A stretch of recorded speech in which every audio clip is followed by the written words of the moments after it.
Pas si dur, puisque en fait, j'y pensais juste avant. Toi qui es une communicante, les gens qui pensent pouvoir faire plusieurs choses dans la vie, ou communiquer en tout cas sur plusieurs choses dans la vie, je les félicite.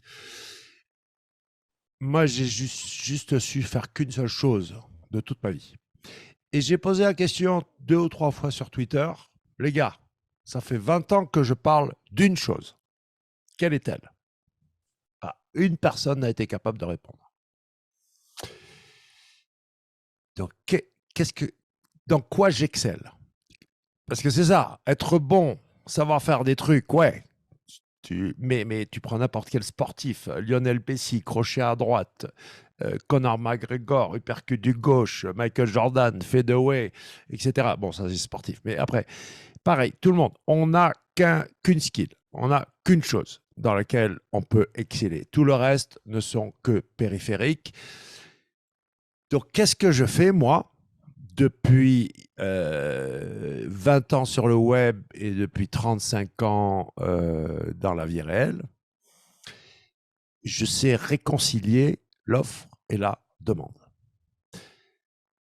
Je sais ce que veulent les gens et de l'autre côté, je sais ce que veulent vendre les gens et faire en sorte que, ben oui, l'offre et la demande se rencontrent. Le message. Je suis un messager. Je suis une machine à communiquer qui a été formée à ça dans peut-être la meilleure école au monde pour ça, qui s'appelle Skidmore College, Liberal Art School, et avant ça, à Montessori, etc. Mais donc oui, le terme technico-technique de job de consultant. D'ailleurs, sur ma carte de visite, je crois qu'il y a marqué que consultant, sans rien, sans attribut d'à côté. Puisque je suis aussi bien consultant pour des pays que pour des entreprises, que pour des sportifs, que pour des services, que pour des produits. Et tout ça pour faire en sorte que on arrive à communiquer. Donc mon talent aujourd'hui, qu'est-ce que je sais faire? Plutôt que me présenter, je vais me présenter en mode pitch, d'accord? Qu'est-ce que je suis capable de faire? Aujourd'hui, je suis capable d'être, enfin moi, ou toi, ou ton message, ou ton produit, ou ton candidat aux élections, au bon endroit, au bon moment, avec le bon message, dans le bon format, au bon moment, je l'ai dit, je crois, Mm. oui, en face de la bonne personne, et ça, tout le temps, non-stop. Mon territoire est Internet. Je laisse le vrai monde euh, aux autres. Vrai Jean. Non, je plaisante. Non, j'allais préciser que tout ça, c'était évidemment sur Google. Enfin, en tous les cas, sur Internet. Google ne se réduisant pas à Internet et réciproquement. Non, non, non, je n'ai pas mentionné Google du tout. Je parle bien d'Internet, d'accord? Et le web fait partie d'Internet. Le web n'est qu'une partie d'Internet. Et Google n'est qu'un site sur le web. Donc, Bien tu d'accord. m'as connu, bien sûr. J'ai encore des reliquats de consultants SEO. Oh, les gars, c'était en 2004, ça, d'accord?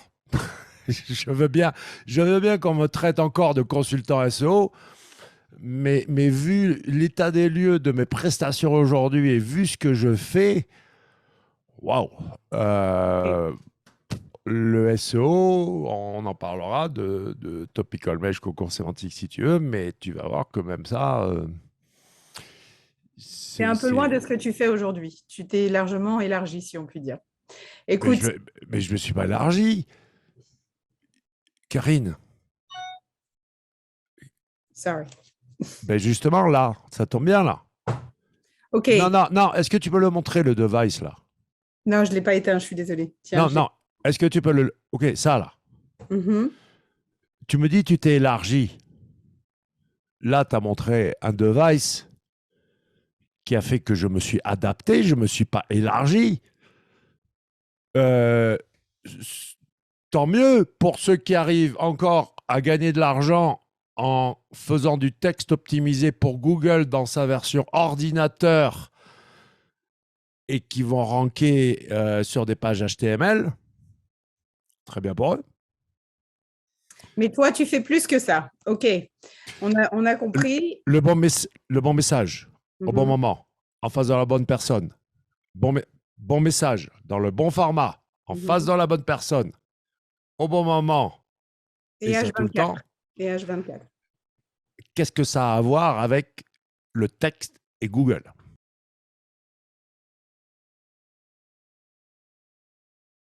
Ma chérie, les fameux 200 critères, c'était un texte, c'était un petit paragraphe de texte dans un des documents Google d'il y a 20 ans.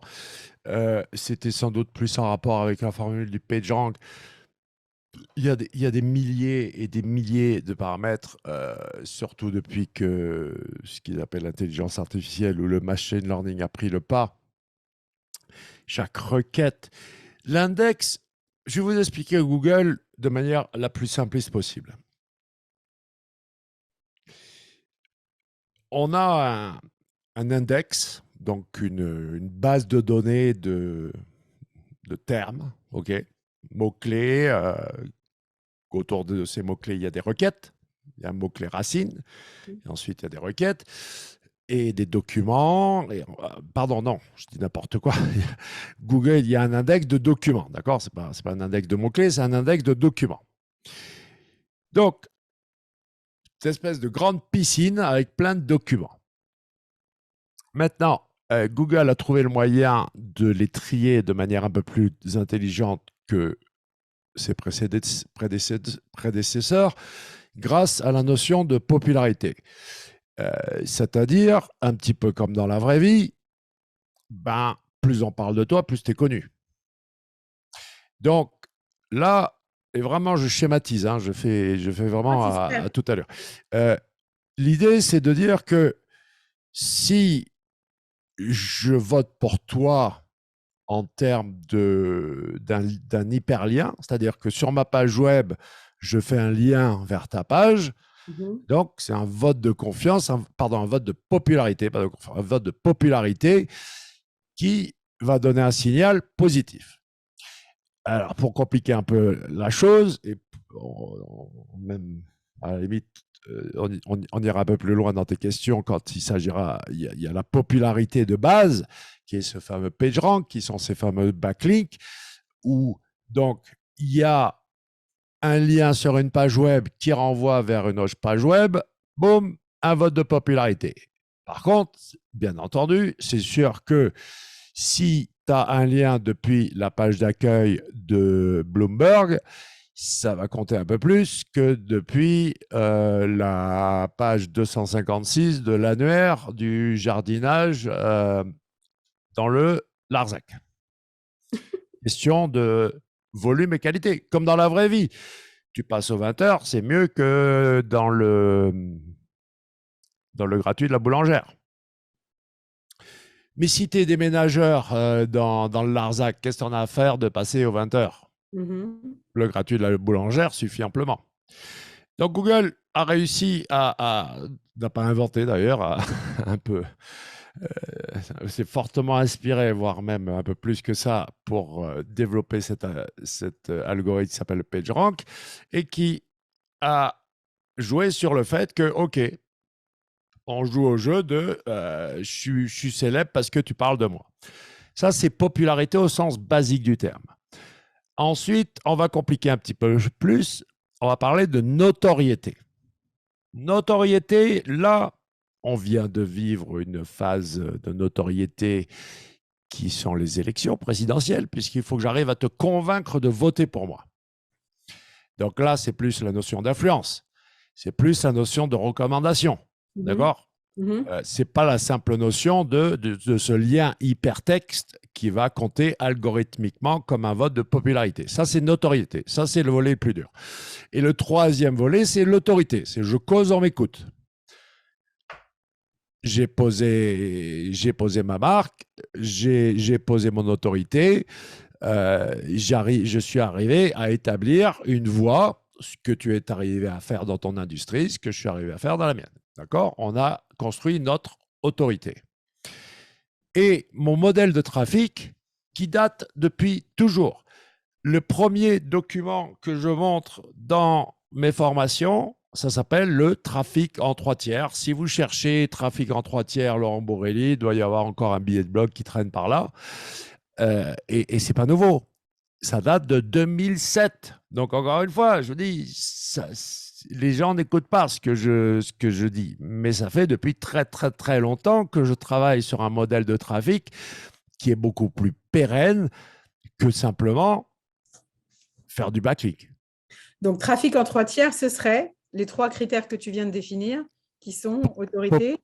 Autorité, notoriété, popularité. Ok, super. Bah, c'est super clair. Est-ce que, juste une chose, le PageRank n'a pas été supprimé quand même par Google à un moment donné, ce critère objectif qui s'appelait comme ça, il a peut-être été appelé hypocritement autrement, mais quand même. Non seulement il n'a pas disparu, mais il ne disparaîtra jamais. C'est la couche fondamentale de l'algo de Google et il y a 2 PageRank. Il y a le PageRank classique, celui de la petite barre verte, qui est la note de popularité, dont on a parlé tout à l'heure, qui était de 0 à 10.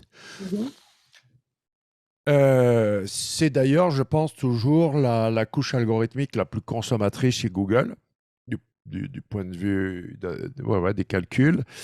C'est essentiel. Ils ont fait des tests. Hein. Ils ont essayé de voir sans PageRank si ça marchait, ça ne marche pas.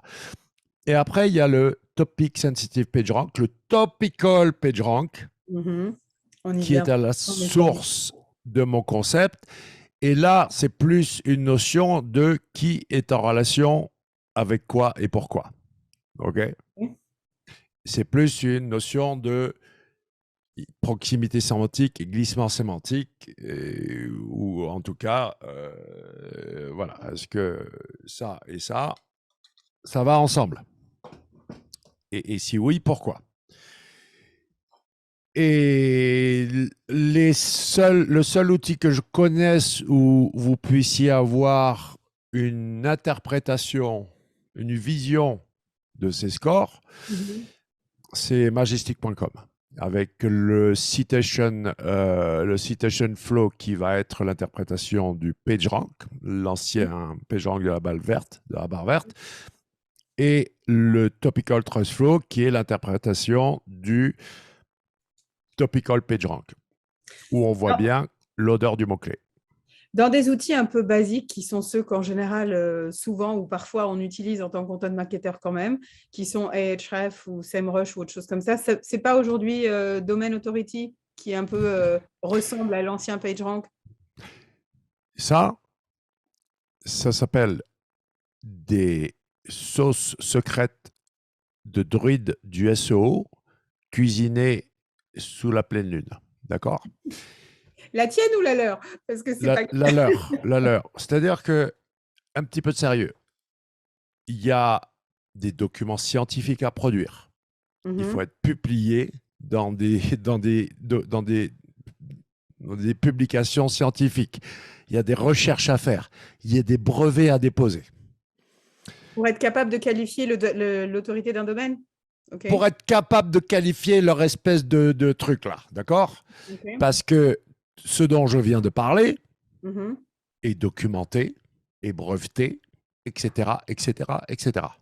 Ce dont tu parles, ce sont des potions magiques de druides du référencement qui vont touiller des grenouilles sous la pleine lune. Voilà, je n'ai pas d'autre chose à dire. D'accord, qui sont quand même très largement utilisés aujourd'hui. Mais j'en ai rien à foutre. Qu'est-ce que ça a à voir que ce soit qu'ils soient bons en marketing et qu'ils arrivent à fourguer leur cam? Tout ce que je dis, c'est que ça ne repose sur rien de scientifique. Il n'y a pas une publication. Que les gars, si vraiment ils sont si forts que ça, alors qu'ils rentrent vraiment dans le game, qui publient, qui montrent que vraiment, alors ça tient debout leur truc. Comment ils évaluent le domaine d'autorité? Ok. Enfin, il y a quand même. J'ai une mère qui a fait 25 ans d'études, qui a 3 doctorats, j'ai un père ingénieur. J'ai un petit peu de respect pour la méthode scientifique, tu vois. Donc, quand il y a ces druides du SO qui sortent là, leur potion magique, m'en fous que les gens l'utilisent ou pas. Ok. Aucune Et- espèce de... Et que ce soit majoritairement... Tu sais quoi? Tant mieux. J'adore. Plus les mecs utilisent des merdes, plus moi, ça me permet d'obtenir des résultats en bossant bien comme il faut. Donc, allez-y.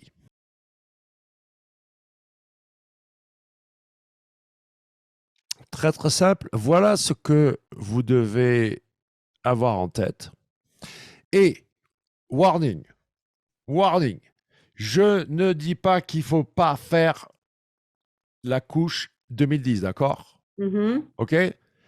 Cette couche-là, SO 2010, oui, je dis pas, elle en a plus pour longtemps à vivre, sans doute, mais je dis pas qu'elle est morte et surtout, je dis pas que... Allez, soyons fous. 40.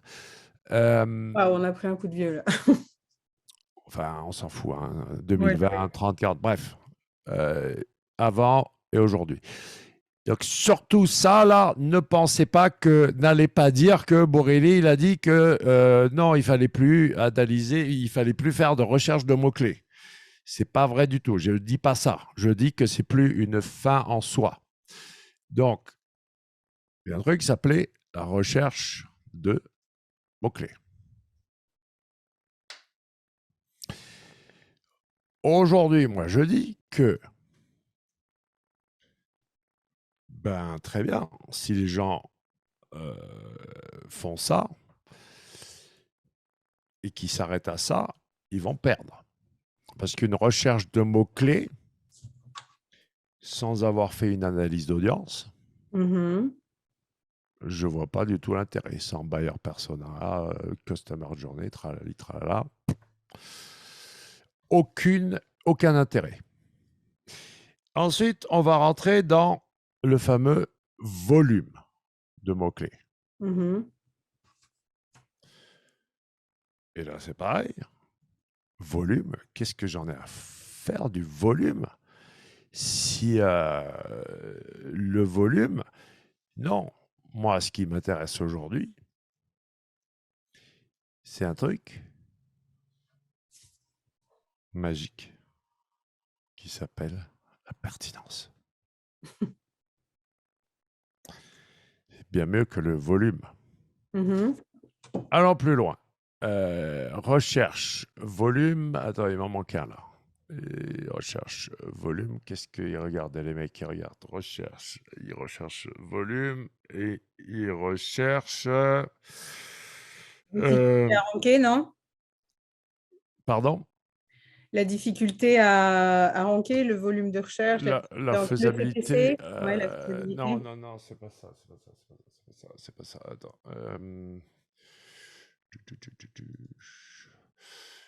Attends. Je suis en train de bugger là. 2010. 2 secondes. Avec un peu de chance, j'ai le document déjà écrit quelque part. Bon, simplement pour mettre my two cents, moi, en général, mais évidemment, c'est avec beaucoup d'humilité, bien sûr, les trois choses que je regarde sont le niveau de compétitivité du mot-clé. Est-ce que c'est difficile ou pas de ranker sur tel mot-clé? Et le nombre évidemment, de backlinks qu'il faudrait que j'obtienne en théorie, ce qui est donné par tous les druides du SEO dont on a parlé il y a 3 minutes. Ensuite, effectivement, le volume de mots-clés, celui-là n'étant pas forcément celui qui m'intéresse le plus. Et parce que j'ai été un peu formée à la méthode américaine, ici, on te dit qu'il faut intégrer le CPC, c'est-à-dire le coût par clic.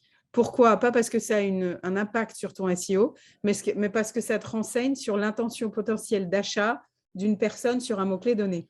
Et comme quand même à la base, on a tous à un moment donné, qu'on soit blogueur ou vendeur, potentiellement l'intention de monétiser des contenus, avoir un CPC intéressant, ça nous renseigne quand même sur l'idée de oui, peut-être un jour tu pourras Euh, vendre. Ton là, avis? je rajoute intention, effectivement, c'est pertinent cette intention. Alors, je leur dis pas non, j'utilise la. En fait, moi, j'ai une technique où je fais de la recherche de mots-clés sans outil de recherche de mots-clés. Et Ok. bien sûr que le CPC est obligatoire. Enfin, je veux dire, je vais Oui, il faut mettre une pièce sur Google Ads pour qualifier le mot-clé, Mhm. pour voir si ton offre va correspondre. Encore une fois, mon métier, moi, c'est de faire matcher l'offre et la demande. Donc, je ne vais pas faire confiance à un outil, mais plutôt, je vais faire confiance à, OK, on fait notre page de vente, notre offre, et puis on met une piécette sur AdWords, et, et ensuite, bien sûr qu'on voit si ça marche ou pas. Et par expérience, je vois bien que sur certains clients, c'est pour la même pas, enfin, même mot-clé, offre différente, résultat radicalement différent. OK. D'accord? Même mot-clé, deux clients, deux offres, pas du tout les mêmes résultats. Et là, je parle de très, très, très gros mots-clés génériques. Donc, la notion de faisabilité. Aujourd'hui, on l'appellerait comment? Alors, c'est tout mon. Pourquoi je gagne là et pourquoi mon topical mesh défonce tout? Parce que c'est la notion de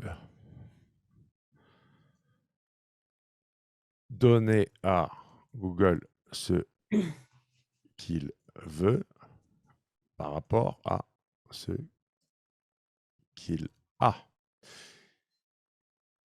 T'es 96e sur chaussures femmes, Mhm. avec ta page produit ou ta catégorie de chaussures femmes. T'es 96e. Les 95 devant toi sont des catalogues de chaussures femmes. Mhm. Tu crois pas un peu que Google il a les dents du fond qui baignent là de catalogues de chaussures femmes et que d'arriver tout en respectant l'intention, arriver à lui donner un signal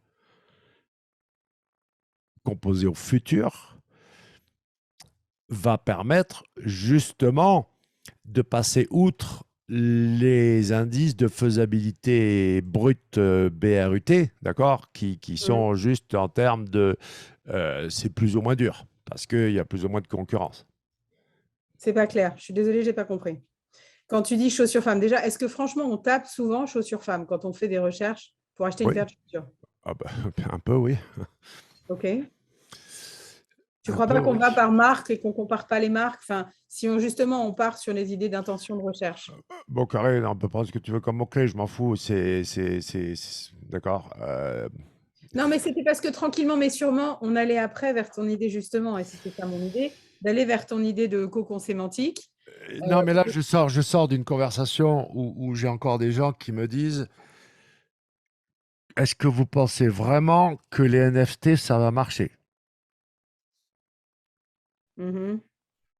Alors là, si on ouvre cette boîte de Pandore-là, on n'a pas fini. Là, on y est pour la journée. Non, mais je veux dire, tiens, voilà, tiens, ça, c'est un badge, Mhm. ça, Call of Duty, badge collector Call of Duty, physique. Mhm. Qu'est-ce que ça, enfin, si on remet en cause le fait que les gens vont avoir ça, ou pareil chaussures femmes, il y a 20 ans, les gens me disaient jamais les gens vont acheter des chaussures sur Internet. Bon, bref, prends le mot-clé qui te plaît, ça c'est du détail. Tout ce que je te dis, c'est que moi, je donne à Google ce qu'il veut futur. Alors Mhm. que vous donnez, c'est comme une noix là que tu es en train de goinfrer pour Noël, tu sais, Mhm. de maïs là.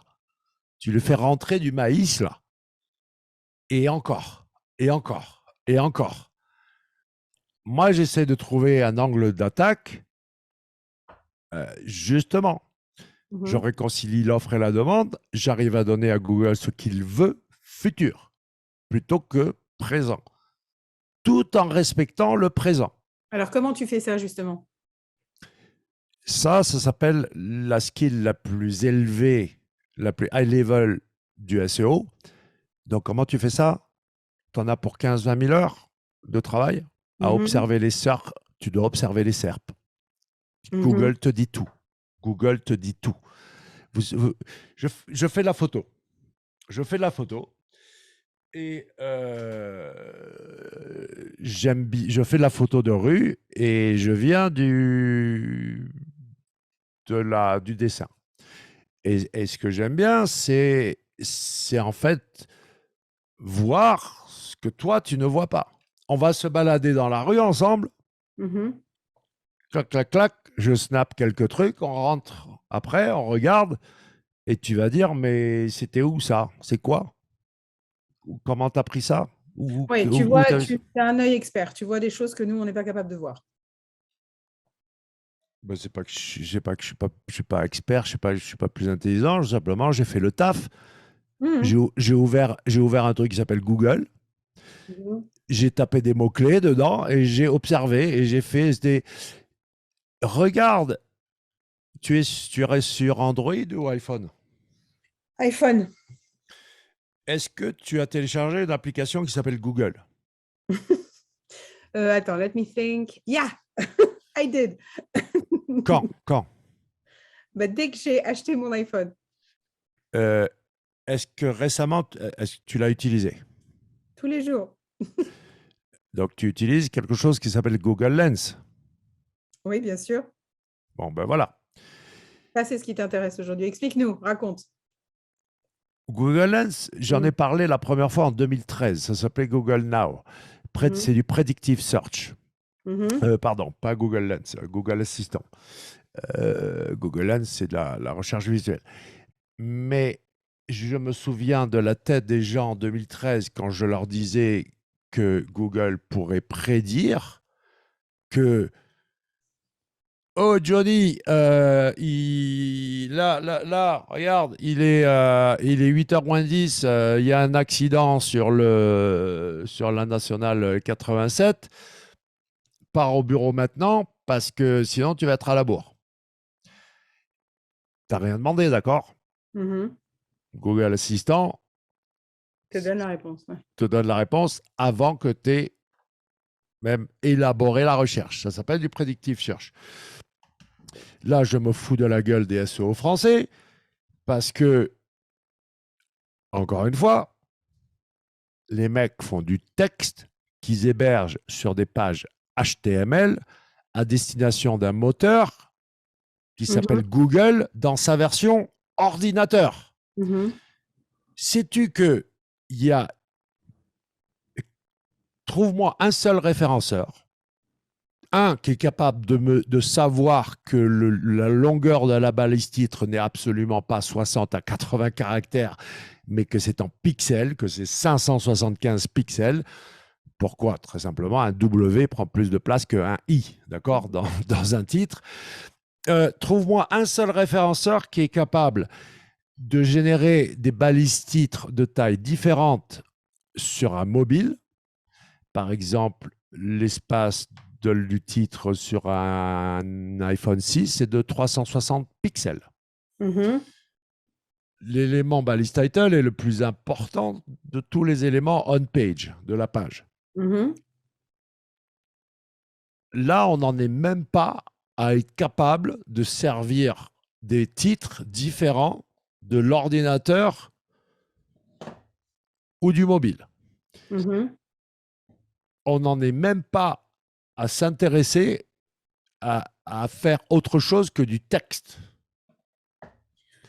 OK, donc comment on remédie à ça aujourd'hui dans notre stratégie de contenu? On part à fond sur l'audio, on part à fond sur la vidéo, on fait concrètement quel format Mais, de contenu on utilise mais pour ça? tu connais très bien ma stratégie. Moi, ça fait des années que je ne fais pas que du SEO. Moi, ma stratégie, c'est une stratégie de content marketing qui Mhm. incorpore une stratégie SEO.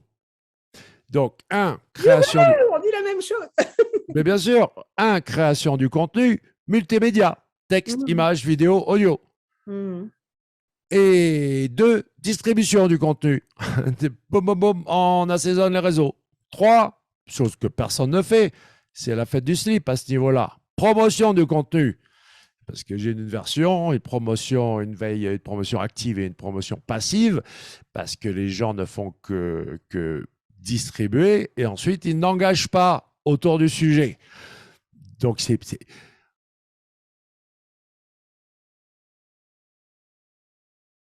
toujours, depuis 20 ans, démarré avec 2 contenus. Et la data est univoque, elle ne trompe pas. C'est elle qui permet d'avoir le niveau d'engagement le plus élevé, c'est-à-dire micro-audience, maxi-engagement. Podcast audio, newsletter. OK.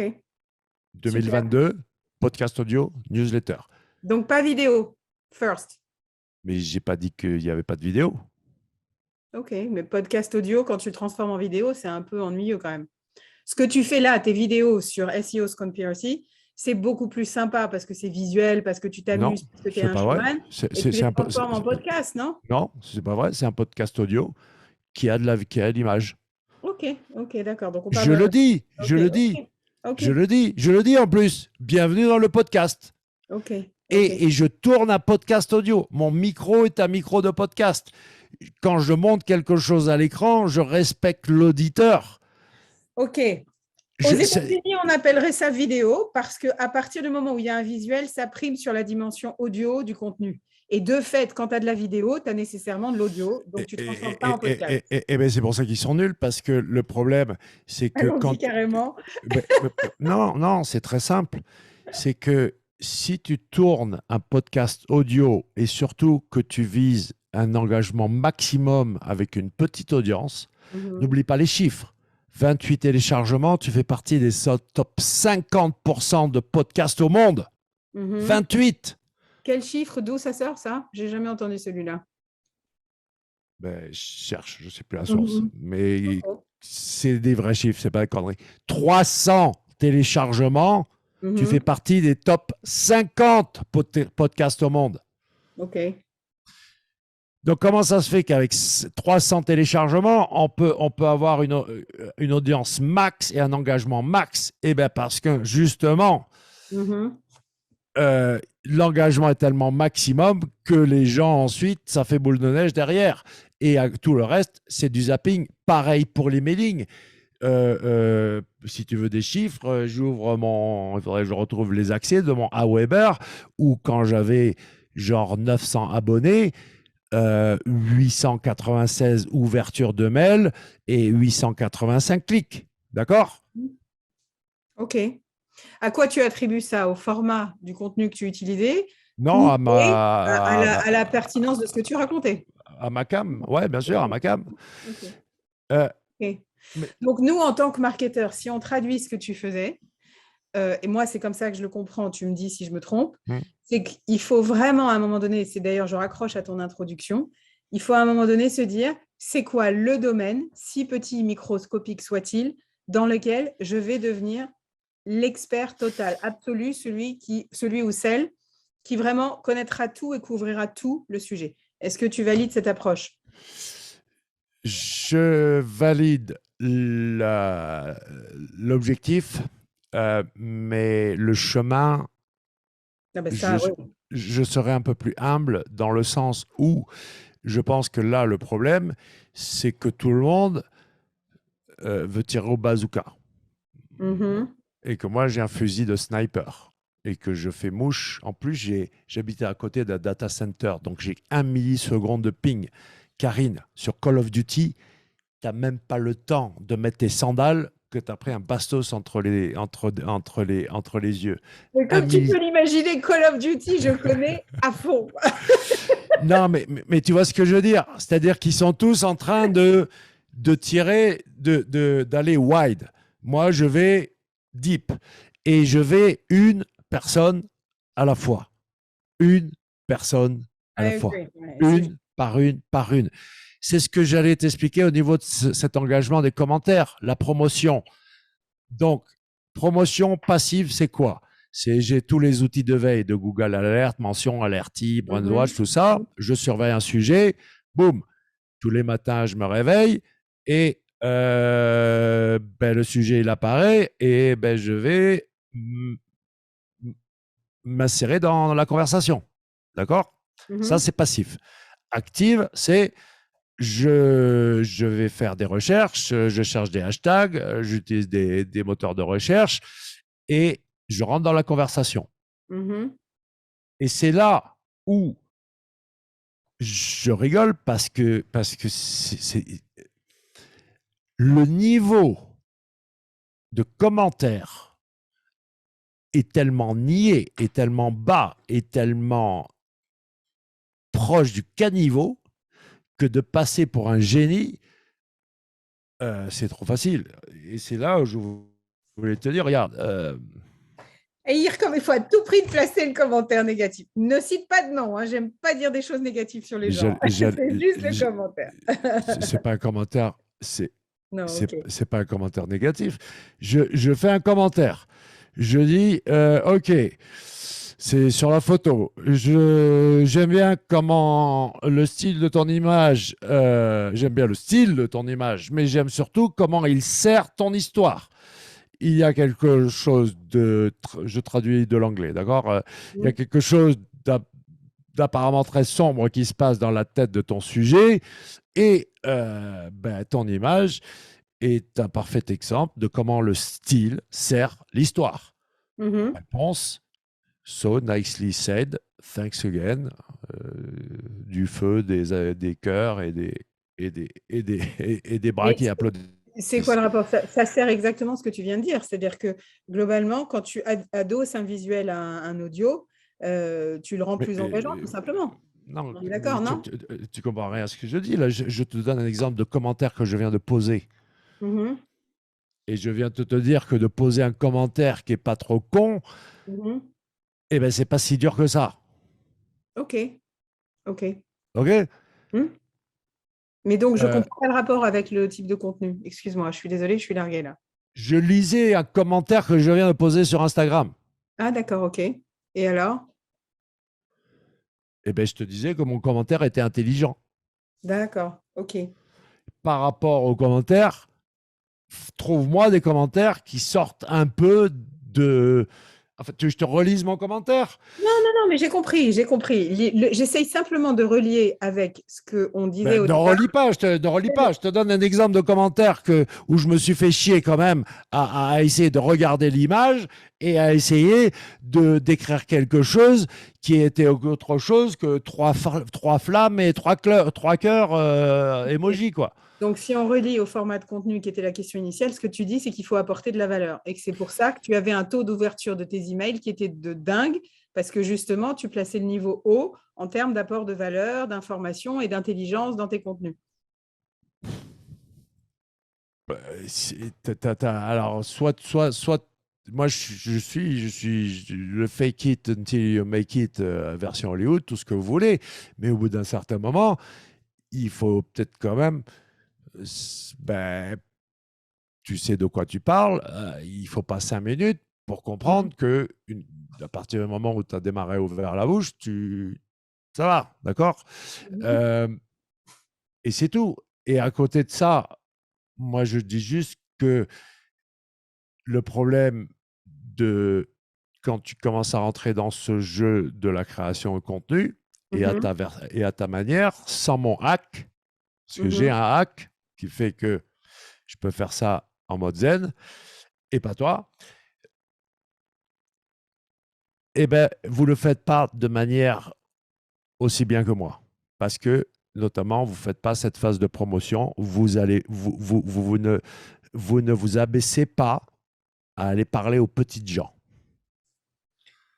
Ok, on retiendra la leçon. J'ai une question, j'ai encore deux, trois questions à te poser parce que je veux qu'on essaye de rester dans les délais. Je ne veux pas te prendre plus Non, de mais temps. c'est important d'aller, quand je dis vous abaisser, à parler aux petites gens, d'accord?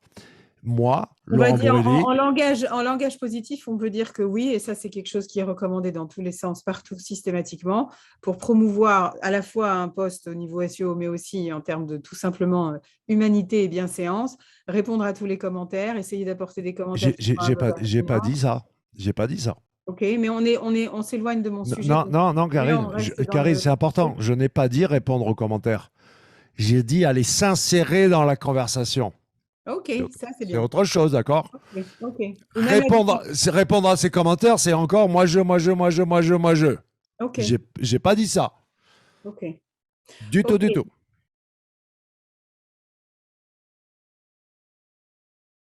Donc, c'est sur FrenchTouchSEO.com que vous avez les meilleurs outils d'analyse sémantique. Désolé, il y en a certains qui sont un peu en franglais, ça va s'arranger. Mais pour donner à Google ce qu'il veut futur, vous avez besoin de ces outils. J'ai mentionné 2 algorithmes, proximité sémantique, glissement sémantique, 2 algorithmes majeurs. On n'a pas le temps. Il faudrait que je rentre un peu dans On peut faire une séance 2 si tu veux, juste sur le cocon sémantique, mais on verra. Non, c'est pas ça. C'est pas ça. C'est que tout ce truc de topical clustering, machin bidule, ils ont rien compris, les mecs. Ça, c'est juste faire son boulot, d'accord? Faire un site en silo, c'est faire un site proprement. Maintenant, la proximité sémantique, c'est est-ce que A est à côté de B? Est-ce que B est à côté de C? C à côté de D, d'accord? Un élément, un à côté de l'autre. Ça, c'est la proximité sémantique. Alors, attends, juste prends un exemple. Attends, laisse-moi finir. Okay. Glissement sémantique, c'est la direction.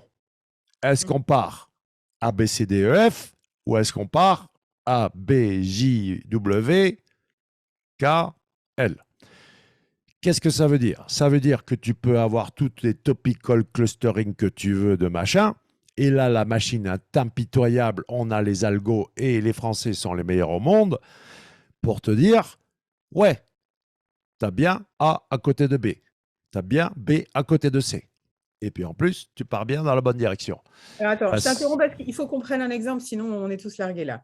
Un exemple. J'ai pris l'alphabet, je ne peux pas prendre plus simple comme exemple. Non, d'accord, mais un exemple en termes de glissement, là, pour comprendre la différence entre le glissement sémantique et soit tu pars A, B, C, D, E, F, G, soit tu pars A, B, C, J, V, W, L, d'accord?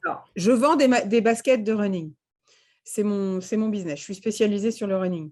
Les contenus que je peux créer autour de mon idée de je vends des baskets de running, c'est est-ce que c'est un glissement sémantique ou est-ce que c'est une proximité sémantique? Je te pose la question. S'entraîner pour un marathon, les meilleurs programmes pour préparer un 40 km. C'est pas comme ça. Je te dis, et encore une fois, je ne peux pas m'embarquer dans une discussion algorithmique comme ça à bras raccourcis et ce n'est pas les bons exemples. Je te dis simplement que la proximité sémantique, c'est une unité qui est en relation avec quoi et pourquoi. Est-ce que cette unité est bien en relation avec cette unité? Qui est en relation avec quoi et pourquoi?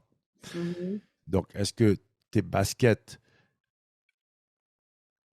sont bien en relation avec running et basket? Est-ce que dans le corpus de tout ce qui est lié au sport, est-ce qu'il y a suffisamment de documents qui ont basket et running côte à côte pour dire que basket et running veulent bien aller ensemble? Donc, côte à côte dans une même page? Non, dans un corpus. Ok. C'est quoi la différence? Tu vois, je t'ai dit, il ne fallait pas y aller. Il y a un terme qui est venu à la mode avec le Covid, il s'appelle cluster. Ok. Ah, pareil. Ok, d'accord. Pareil. Ok, très bien. Donc, proximité, c'est un élément à côté d'un autre. Okay. Glissement, c'est la direction. D'accord. Restons-en là. Okay. Pas d'exemple. Un élément l'un à côté de l'autre, proximité. Glissement, direction. Donc maintenant, avec tous leurs espèces de topical clustering, machin truc, où en fait, ils expliquent juste comment il faut faire un site web, je suis désolé les gars, vos topical clusters, j'en ai rien à cirer. Moi, mes cocons sémantiques, il y a des liens dans tous les sens. L'étanchéité des silos, je vois aucun intérêt. Plus important que l'étanchéité des silos et la proximité sémantique et le glissement sémantique. Donc, les structures de soi-disant cocon sémantique que je présente aujourd'hui, eh ben, tu vas voir des silos, mais par-dessus des silos, des liens croisés dans tous les sens. Sauf que ces liens sont intelligents.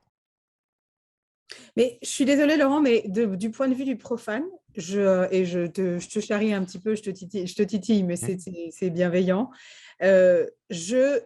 je suis tombée un jour sur un article qui n'avait pas été écrit par toi, mais qui expliquait un petit peu, qui te citait en fait, probablement sur un cours, où tu expliquais de manière hyper simple que, en gros, la façon dont maintenant on devait concevoir un site web, c'était en se plaçant du point de vue de l'utilisateur, donc quelque part en répondant aux questions ou aux problématiques informationnelles qu'il pouvait avoir autour du produit qu'on vendait, plutôt que de structurer un site autour bêtement des produits qu'on a à vendre, moi, me, myself and I. Bon, ça, c'était hyper clair. Maintenant, je ne comprends toujours pas très bien la différence entre ce qu'ils appellent aujourd'hui un topic cluster, qui est donc basé sur cette idée de tu couvres un certain nombre de Mmh, thématiques, parce que quand tu vends des chaussures, mmh, tu vas parler de running, tu vas mmh. parler de mise en forme, tu vas parler de régime, tu vas parler bon, d'un environnement de mots qui sont autour de ce que tu as à Ouais, vendre. Ça, c'est pour moi un topic cluster, donc concevoir le produit exactement comme tu l'as expliqué, autour de ce que les gens vont en faire et pas ce que toi, tu as à vendre. ouais. Quelle est la différence vraiment en termes marketing, pas en termes techniques, avec le cocon sématique tel que tu l'as défini?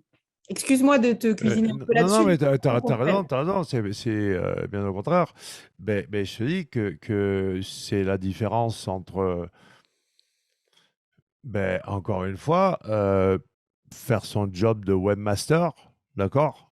Mhm. D'organiser l'information, savoir organiser l'information, et de l'autre, savoir réconcilier l'offre et la demande. OK. Il y a mille et une façons d'organiser l'information. Tu peux l'organiser par date, par prix, par machin, par truc, par couleur, par ce que tu veux. Et moi, il n'y a qu'un seul intérêt pour moi, c'est, et puis le mind mapping, même le travail de cocon sémantique est fait en deux phases. Il y a d'abord une carte mentale du buyer persona qui est élaborée. Mhm. T'as pas de site, t'as pas de site. Tu es ton buyer persona et tu vas élaborer une carte mentale et par-dessus, on plaque l'offre sur la demande. Voilà comment moi je procède. Donc oui, le topical mesh, c'est en plus une stratégie de content marketing, c'est en plus une stratégie de...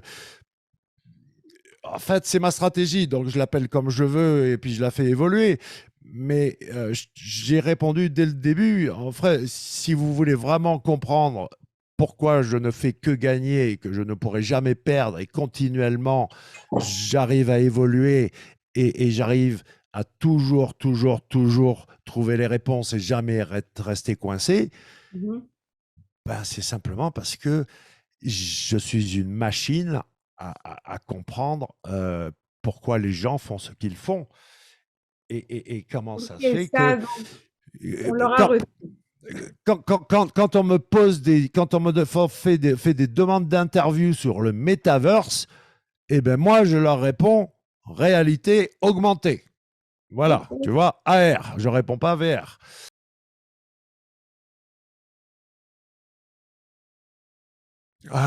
Le gros, le truc dont on n'a pas parlé et qui est finalement, si tu veux réussir aujourd'hui, tu dois devenir une entité et éventuellement une entité nommée aux yeux de Google. Donc, qu'est-ce que ça veut dire? Ça, c'est des termes algorithmiques. En termes marketing, ça veut dire branding. Mhm. Donc, avec les 15 000 balles, je les diviserai en deux et j'établirai des actions de selling porte-à-porte, Mhm. annuaire. Toc, toc, d'accord. Wow, Euh, génial. du selling, Offline, pur, donc. peu importe, du selling, Mhm. d'accord? Du selling en mode porte-à-porte parce que ça marche quand même et qu'on aurait tort de le nier. Donc, et l'autre moitié, je le dédierai au branding. Voilà comment je ferai dans les grandes lignes. Vraiment la louche, tu vois, sans. Mais Ah, top. je partirai en selling et branding parce que n'oubliez pas que là, dès aujourd'hui, si vous n'arrivez pas à créer une marque, et comment vous savez si vous êtes une marque? Allez dans Google Trends, Mhm. cherchez votre nom de domaine. Si vous n'apparaissez pas dans Google Trends, vous avez un problème. Au minimum syndical, cueillez dans vos stats, dans vos outils stats, des recherches marques, voire marques plus mots-clés. Mais si vous n'avez pas ça, je garantis l'échec. Alors bien sûr, pas pour vendre des savons au lait d'ânesse sur le Larzac, d'accord? Mes clients viennent me voir pour des choses un petit peu plus concurrentielles que ça, mais le facteur X, le secret du référencement aujourd'hui, outre, enfin, tu m'as demandé qu'est-ce qui marchait vraiment. Ça a toujours été le cocon sémantique, c'est du lien, d'accord? Le backlink, backlink, backlink, backlink. Si vous Mhm. voulez faire grimper une page de la position X à la position 1, il faut du lien. C'est pas en trifouillant le contenu, foutez la paix au contenu. Au contraire, là, je vois du contenu hyper, ultra optimisé. C'est trop. Mais je garantis que ceux qui ne sauront pas créer de marque, ou en tout cas la traduction algorithmique qui s'appelle une entité, et voire même une entité nommée, no chance.